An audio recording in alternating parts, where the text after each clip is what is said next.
panjatkan kepada Tuhan yang Maha Esa, yakni Allah Subhanahu Wa Taala yang telah memberikan kita nikmat berupa nikmat Islam, iman, ihsan dan yang lainnya.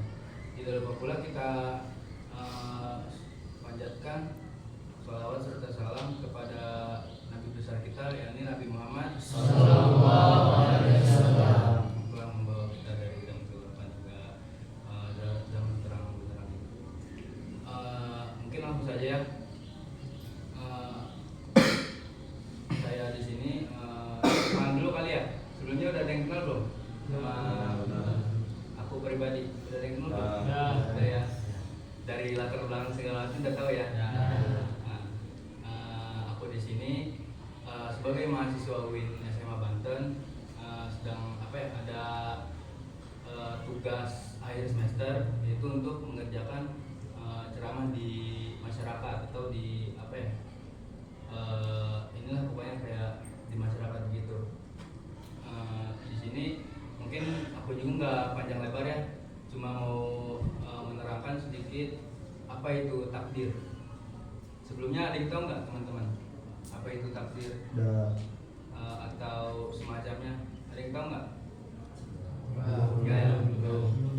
Karena saya pun masih belajar di sini ya. Mungkin ada teman-teman pula yang ilmunya lebih tinggi dari saya kan, walaupun di faktor umur kita yang berbeda. Cuma kalau misalnya pelajaran atau ilmu, mungkin teman-teman ada yang lebih dari saya kan.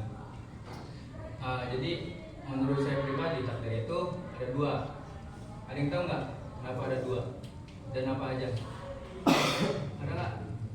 Ada. Takdir itu ada dua. Yang pertama takdir yang bisa diubah. Apa itu takdir yang bisa diubah? Contoh gini. Mungkin teman-teman tahu apa istilah itu roda berputar ya? Kita nggak selalu di atas, kita nggak selalu di bawah juga. Ya salah satu contohnya itu adanya kayak takdir seorang ini miskin atau seorang ini kaya. Jadi misalkan Tuhan atau Allah Subhanahu Wa Taala memberikan kita takdir semua di dunia ini kaya, mungkin pasar globalisasi di dunia ini nggak bakal ada. Mungkin kayak ibaratnya warung-warung Madura pun nggak bakal ada karena mereka semua udah jadi orang kaya ya.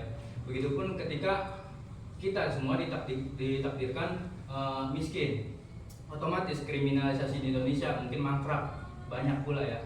Gak cuma satu dua, mungkin setiap harinya atau setiap minggunya pasti selalu ada. Begitupun dari takdir tersebut kita harus belajar. Maksudnya begini, kita kayak emang kita ada di bawah. Kita maksudnya jangan bergantung pada takdir kayak kalau saya miskin aja lah, ini mah emang udah takdirnya. Jadi kayak kita harus ada suatu perubahan lah, suatu upgrading dalam diri kita. Contohnya ketika kita ingin mendapatkan suatu uang atau ya semacamnya lah, kayak duit gitu kan, dalam singkatan duit pun memiliki kepanjangan. Dari yang pertama duit itu ada doa, yang kedua ikhtiar, terus dulu ya usaha, terus I-nya ikhtiar, dan terakhir T-nya itu tawakal. Dari doa, mungkin ketika kita ingin meminta sesuatu, kita terkadang selalu berdoa lah ketika kita sholat atau ibadah, selalu minta doa kepada Allah supaya kita mendapatkan rezeki yang banyak atau disehatkan badan segala macam, ya kan? Pasti ya, selalu lah ya. Dari doa pun kita yang namanya harus ada usaha.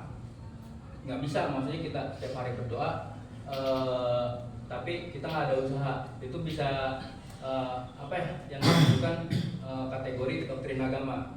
Doktrin agama itu contohnya ketika kita karena emang terlalu mendalami agama, tapi ibaratnya otak kita ini terlalu cetek, jadi seakan-akan kayak gue berdoa aja pasti udah dapet, tapi kita ini nggak ada usahanya.